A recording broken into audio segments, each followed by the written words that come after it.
Hello and welcome back to Sakya Trizin. So, this is the first episode back after a long backlog, and I think it's a good time to basically go and have a look around and just reassess from kinda a blank status. Just work out where we're at, and then get a few of these general admin stuff that you need to do every now and then out of the way, as in, you know, marrying off your family members, and work out where we want to go from here. We're in a really good position, I think, because we, I believe, just finished a war for a tributary, because we have army levies that are still raised, which we should probably disband as one of our early moves, so I'll just send them on the way back. And yeah, we have a new tributary. How much money do they make for us? They're our only tributary, right? Yes, I think. Wait, that's not tributary. I thought this was where you saw tributaries. Maybe I'm wrong. Maybe these guys aren't my tributary? No, that can't be right. These guys must be my tributary because when I right-click on them, it says release tributary. Yeah. Oh, it just says allies. Oh, permanent suzerain. Actually reading what it says. Okay, but it doesn't say it on this side. Oh, that's because he's not there on this side. It only shows it from his point of view that he's in my... I mean, it shows it here, obviously, but I was just like, I want to see him... Anyway, he is my only tributary, that's the point. So we get 20% of their income and 15% of their reinforcements, which is pretty good. I like that. We can call them into wars, and they cannot refuse. No, the tributary can call me into wars, and we cannot refuse. Oh, okay. Defensive ones. They can fight other tributaries, and they can call other tributaries into war against me. Out of any other tributaries, that's not a problem. So we get the reinforcements. That's fine. So, we make 14 from them. It's not a ton, but, you know, it's nothing to sniff at. It pays a little bit. I mean, compared to our retinue upkeep, it's not quite there, but that's because I believe it will be reinforcing currently. Yeah, by quite a lot, actually. So let's let this army head back, and that'll kind of solve those problems. Right, other things. We're allied with Kochko, who are up here, and they hold a reasonable amount of land. It's difficult to see, actually, unless we zoom out a little bit more. Yeah, so it's kind of that land and that land. So they're relatively, if we do that, yeah, they're relatively big underneath these guys. That's pretty good. That's a very good position to be in. Okay. And then we have some other people we could ally with. Rani of... the Varman Raj. Okay, so that's down there. I think we should definitely get an alliance if she'll accept it. She won't. We have enough money that I'm willing to spend a gift on this. And we get a lot of opinion for the gift, so there we go. There's an alliance. Right. Anyone else? Not really. I don't really want an ally with this revolt, but if the revolt wins, then I would absolutely be happy to take the alliance at the end of it. Right. We also hold this land down here because we're trying to get all the holy sites. So yeah, I guess our next play is to kind of move into India and see how much land we can get. Pala is a little bit too strong right now. Pala, if we go and have a look here, controls, well, it's showing us, it's not showing us this year. Okay, so Pala holds all of that land, plus they hold that tributary. So they have one tributary. So they have 11,000 by themselves and a tributary who has 10,000. What we need to do is somehow break that up. I'm not sure how the best to do that. They are permanent, which means that they're not. It's not going to break through death or anything. What could we do? I'm not entirely sure what we can do here. We need to think about that.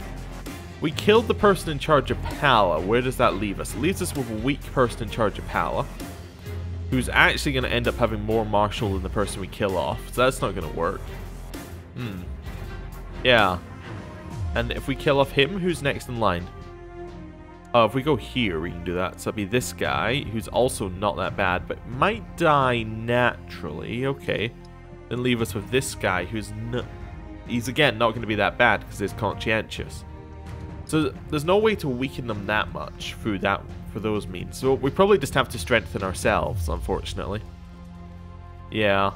I think that might be the best way to go about things. We might want to expand northwards, just make ourselves like a huge power that surrounds India, like kind of stifle their expansion and just expand outwards until we have enough power to take them out. That's an option. Or we want to try and move in, like, through this way and just surround them there. Okay. That kind of makes sense. One thing we need to remember, actually, is I think these guys might be able to come to our wars, which would mean that we'd get an extra 4,000. I'm not 100% sure. What we should do, actually, is once we get a chance, just see whether we can declare war or not. And it will tell us whether they'll join in. Right. Groom and heir is still our ambition. We have 2 daughters, which probably means we're needing a son. We're 32. Our wife is 32. Okay. So actually unlikely that we're going to end up with a son, although we do have charismatic negotiator, so we have extra percentage there. We have family, which gives us an extra 30%. She has -5 from the scholarly theologian, but she's also lustful, so +20. So we have some options. She has a claim. Oh, on one of our counties. Oh, very disappointing. Right, so let's marry off a few of our siblings. Oh yeah, I should also remember, I have the alliance up there with these guys. It's not those guys, it's actually these guys? Tochko? Yes. Which is another 3,000. Not necessarily amazing, but is another 3,000. Oh, I just noticed he's educating my bastard cousin. Interesting. Right, let's marry off some of our siblings. So, spouse. If it says spouse, we're not going to care. Spouse. Betrothed. Spouse. At court. Okay, so I think we've done up to this point. So our brother Contori. Let's have a look here. We want to do age. Let's go down. He's 16, so we can go from like, let's say 15 upwards. What have we got? We got somebody who is the sister of Lassa and Nagormo. So Lassa is within our realm, and is the other one as well. That is also within our realm. So it would allow us a couple of non-aggression pacts within our realm. Not the worst thing ever.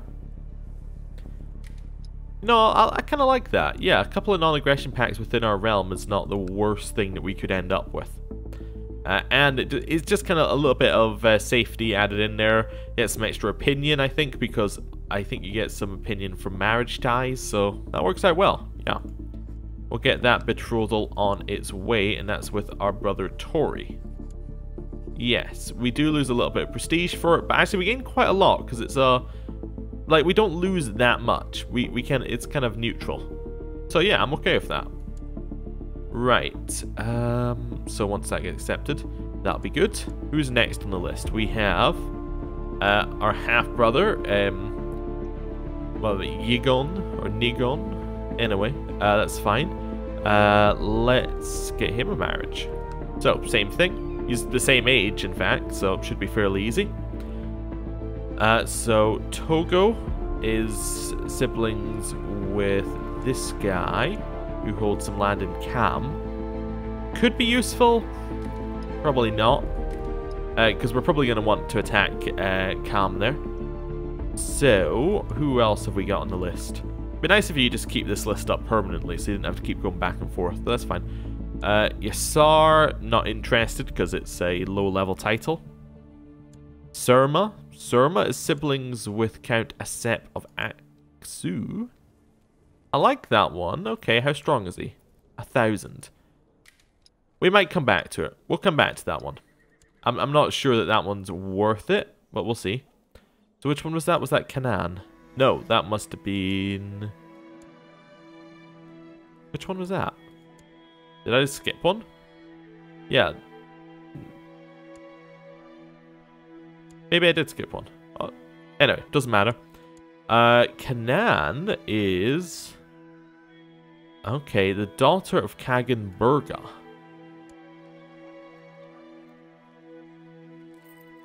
Is that all he holds? There is a large revolt against him. Is he winning? He is losing the revolt. Yeah, it's not going to go down very well. Yeah, I shouldn't marry into that one. Unless we want to actively get involved in the war, which probably don't. Who else have we got? This guy is... Oh, this guy. Daughter of a mercenary company. Not interested. We have this one. sibling of many. None interesting. You are sibling of this guy. Yeah, not that interested. Oh, okay. Wait, you're the daughter of a revolt. Ah, not interested.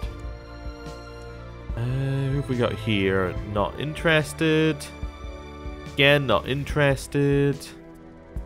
Yeah, there's not a lot of great options when we go higher, is there? Oh, this one's not too bad. So this is Prince of Yusang. Oh, okay, so this would be the people whose land we just took, and they'll be within our realm. Or we took not that long ago. How about this guy? So, this person holds that land. Okay. It's within a revolt right now, but it's not that bad. I think that's a reasonable marriage if we can get it. So we want to marry his sibling. There we go. She's 28, which is a little older, but that's alright. And she can marry our half-brother. Right, we get some prestige, and we don't lose any. That seems good. Yeah, we'll take that. And then we have our half-sister, Princess Conla. Let's have a look here. So, we'll do the same thing. We'll go lower, and we'll just basically see. Although, we could marry her off to some... Let's just do it by rank first. Let's see if there is anyone with high rank. So, there's nobody really with high rank right now. We have the Count of Asku himself.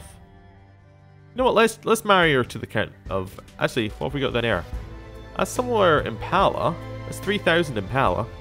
Yeah, let's get a betrothal going between him and our half-sister. Perfect. We lose a little bit of prestige, but that's going to be a reasonably alright alliance. It's 3,000 men. It's roughly in the area we want to be attacking in. Seems good. Yeah, there was no chance that one was happening, but I thought I'd just have a little look. Right, we have a lot of weak claims we can press and things, but let's wait until this army is back in our own territory. It's going to be on pausing. Let's double check if there's anything else. Laws I'm generally happy with. Nothing too crazy. Yep. Factions. Yeah, generally happy with. We have reasonable amount of people coming back from our retinue, so that's good. Right, we got a couple of harmony and contentments, and you're worried about my newborn daughter. Okay. Well, hopefully she doesn't die, basically. Should set this. What are we going to go for? I don't know. What did we go for with the first daughter? And for etiquette. Alright, let's go for... I don't know. Pride. See how that plays out. Right. Oh, we should also see if there's anything we can build in our capital. There is. We can build stables, castle town, or a mountaineer academy. I like Mountaineer Academy, actually, quite a lot. We'll build that one. It costs a lot of money, but it's relatively worth it. And trade post. We're finished on that one. Okay, and we have another trade post over here in Kathmandu, which we can upgrade. Let's upgrade it to get some more retinue size. There we go. Right. Carry on. We lost a siege over here. Yeah, it's just some raiders. Not really much we can do about that. Oh, looks like our daughter might survive. Nice, so she gets some extra health there. It doesn't quite counteract sickly, but minus 1.5 health at the age that she is unlikely to kill her, I think. Anyway. This marriage is going on, so we'll say yes.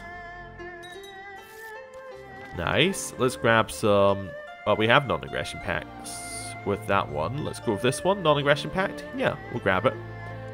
Okay. We should disband our men.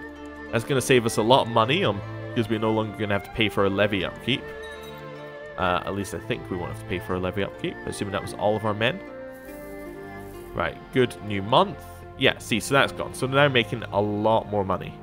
There we go. Right, so what I wanted to do is check with these ones. Could we declare war? And oh, we have some claimed cams, actually, which is interesting.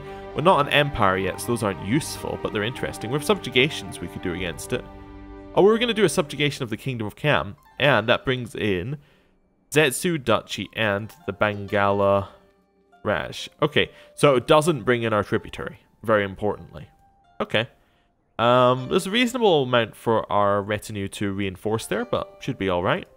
Kam is currently being attacked by Nagri in a Nagri war for Prince Pugo's claim on Kam. Okay, so is that an internal war? Oh! That's actually my Spy Master's war. For his... Wait, for whose claim? For Prince Pergyal's claim. Prince Pergyal. Okay, so that presumably be... Is this Pergyal? Prince Pergyal. Yeah. So what that will do is if it wins, that land will stop being ours and it will make Kam have it, I think. It's a really bad war. It would also lose the guy who declared it land. That seems really bad. How is it going? 30% in favor of Kam. So ideally we want the war to continue going the way it is. We want these guys to lose. I think. Yeah, that makes most sense. We could declare our own war. How are we looking? Let's wait 6 months and declare a war. Like, wait till roughly the end of the year and see how it goes. News from China. The Son of Heaven has died and been succeeded by Zhao Angsong. Like his predecessor, the new emperor is known to believe in open China. Fantastic. Takes a special interest in Tibetan cultures. Fantastic, but frowns on Buddhist. So kind of a wash. Yeah. So he likes us because we're Tibetan, but he doesn't like us because we're Buddhist. Alright, that's absolutely fine. Okay. Oh, interesting. Wait a second. So of our... Oh, wait. Oh, I didn't notice what it says here. So, I haven't actually looked too much into actually acting into China, but it says a big impact on all actions when trying to gain the Emperor's grace. The Emperor takes note both of your own qualities, culture, and those of your specific offering, e.g. a concubine. Oh, so if we write... We can't right-click on the Emperor. But, oh, we could offer a concubine like this. Oh, okay. But I don't think that's what it's suggesting here. I suspect... a tribute... How do we actually interact with it? I have no idea. I'm going to have to look that up at some point and actually see how it's done. But, I don't know. We don't really want to do anything with China. That's fine. I've been making an effort to spend more time with my half-sister La lately. We've not always seen eye to eye. But as her liege, it is especially important to foster loyalty and respect. Fantastic. A traveler from the east reaches your court along for his personal bodyguard. Reading from a scroll, he states that the great Emperor of China demands a tribute of 1,000 heavenly horses from your land. So we can give him the horses or not. So that would give us some grace. Okay. So we could potentially trade our money for some grace with him. I don't know what it's going to do. Let's try it. Let's give him some horses. How much do we need? Can I just ask? Let's ask for a boon. Oh, okay. When you click on it, it actually tells you. So if I click pay tribute. There we go. So we can pay prestige for grace. We can pay commanders for grace. Eunuchs for grace. Okay. Tributary. Send concubines. Send artifacts. Okay. And send gifts. Okay. So what can we ask for? Request invasion. So we can ask the Song Empire to declare war on another ruler with the intent of shattering the realm. If the war succeeds, any kingdoms or empires held by the target will be forcibly destroyed. Oh. Oh. Now I think you see where what I'm thinking here, right? We need 5,000 grace. But that could destroy Pala. For us. Stable status, Golden Age status. Doesn't have either of those right now. But 5,000 grace is going to take a while. Does it tell us how much we get for each thing? If we try and send one of our eunuchs there, we would get some. So we get about 300. If I sent this person, okay. we get less. If I send a commander like this guy, and that affects... Okay. I think I'm understanding how this all works now. Okay. Very interesting, very interesting. So we're not quite at the stage, but if we went on a mass unit creation thing, we could probably do it.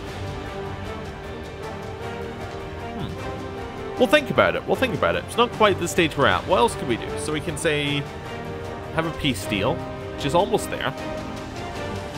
So they will not target our realm, or physician, or an artifact. Okay. Okay, all of this is very interesting. We'll leave it where it is for just now. What's trade contract do, actually? Boost the value of your Silk Road trade ports by 100% for 25 years. That's amazing. Okay, well, that's all very, very good, but not anything we want to deal with this exact second. Jihad for Africa. Oh dear. Well, goodbye, this land. You will be very much missed. He's taking arms against the depraved King Vittorio of Italy. Oh, wait. Oh, so he's actually attacking this land. Never mind. But I might actually... It's going to be reasonably close, because Italy is likely to be allied with the Holy Roman Empire. Also, that wasn't Italy last time we looked. That was, I believe, still part of the Holy Roman Empire or Lotharingia. So, I think that's where it was anyway. But that's fine. My wife was pregnant, but I was away. Oh. Oh, well then. Not really a lot we can do about that. If we get a son, then that's really fine by us. Are we paranoid? We're not paranoid, so that does mean our wife is cheating on us. I've noticed Wang Mo's affection for one of the courtiers and heard her praise his karma, so it did not surprise me when she approached me and tried to convince me to appoint him as Udpahaya. Trouble is, Desho is well respected. Many would disapprove if I were to fill Wang Mo's wish. Okay, so you would like my brother to be my new, okay, interesting. So I guess I know who she's cheating on me with, but he'll keep his job. That's fine. We'll keep things where they are. How are you doing, Cam? Are you winning?